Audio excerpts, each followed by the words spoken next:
There is good bidah in the deen as proven through the hadith of the Prophet sallallahu alaihi wasallam. Man sanna fil Islami sunnatan hasanatan falahu ajruha. Whoever introduces a good action will be rewarded for it. The hadith kullu bid'atin dalalah is referring to every bad bid'ah to be misguidance. There are many examples from the Quran and Sunnah where the word kullu is generalized for a specific thing, just how over here the word kullu bid'ah is generalized to all misguided bid'ah. I pray Allah subhanahu wa ta'ala protects us from all types of fitna. This specific hadith that you have brought up, my friend, about the Prophet sallallahu, first, what you are doing, you are manipulating the words of the Prophet sallallahu alaihi wasallam, and I hope you are doing this unknowingly, meaning that you are ignorant about this. Yes, the fact that he said anyone who brings a new action will have a reward for it, and from there you are trying to take that this is a good bid'ah, right? Now, if you read the Arabic, it does not say bid'ah hasana. It says sunnatun hasanatun, which means a good way. And in the Urdu language, we say tariqa. Yeah, so in Urdu, we say tariqa, and in English, we say way, path. So we say we are on the path of the Prophet sallallahu alaihi wasallam. What we are actually saying is that we are on the sunnah of the Prophet sallallahu alaihi wasallam. So when you say that the Prophet said these things, do you not know about the backstory about this hadith? Because in certain parts of hadith, you will find certain statements by the Prophet sallallahu alaihi wasallam.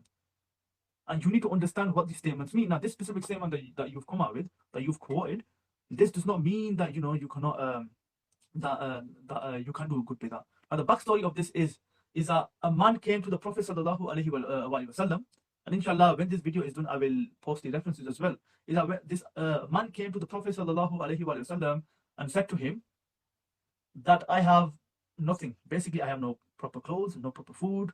Okay. Now, the hadith also mentions that this man, he was not in good shape. He was not in good form. You know, his clothes were dirty. His clothes were ripped. This is what the hadith says. So the Prophet sallallahu alaihi wasallam, he said to some people around him that do sadaqah to this person, give him something. So one Sahaba, they went and gave him one thing. The other Sahaba went and gave him this many dirhams of silver or gold or whatever it is.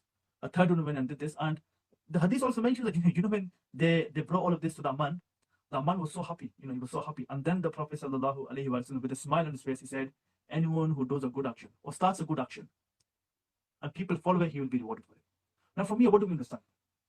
What do we understand is that these people did sadaqah to this man. Now, you can do sadaqah in any way. It's not necessary that you have to do sadaqah through money. Yes, you can do sadaqah through money. You can do sadaqah through clothes. You can do sadaqah through anything you have and you give it to somebody else. This is sadaqah. And these are ways of doing sadaqah. For example, I'll give you a more of a modern example. So you can do sadaqah in various ways. Now, when the Prophet sallallahu alaihi wasallam, when he said, anyone who does who starts a good action, that basically means anyone who finds new ways of reviving the sunnah. Okay, now for example, to make the Quran easy to read, you innovate a new software.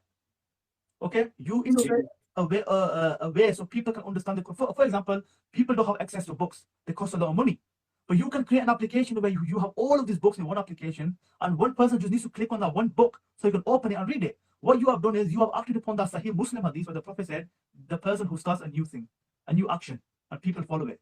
Now, I'm saying over here, the Prophet sallallahu alaihi wasallam, he never used a mobile phone to convey his messages or his his speech or anything or his statements. But the fact that I'm here today and this is an innovation that I'm using today, and if this was, if this platform was by a Muslim and he started an innovation for the intention of, increasing Islam, that person would definitely, getting a good reward for this. So this is what the hadith meant. Now, what we can do is, inshallah, in this live here, I want to get the statement of the Prophet sallallahu alaihi wasallam about bid'ah, and I also want to get these statements about the Sahabas about bid'ah and how they practiced it or did not practice it. Okay, so when you want to talk about these sort of things here, we have to understand how the Sahabas took it further as well.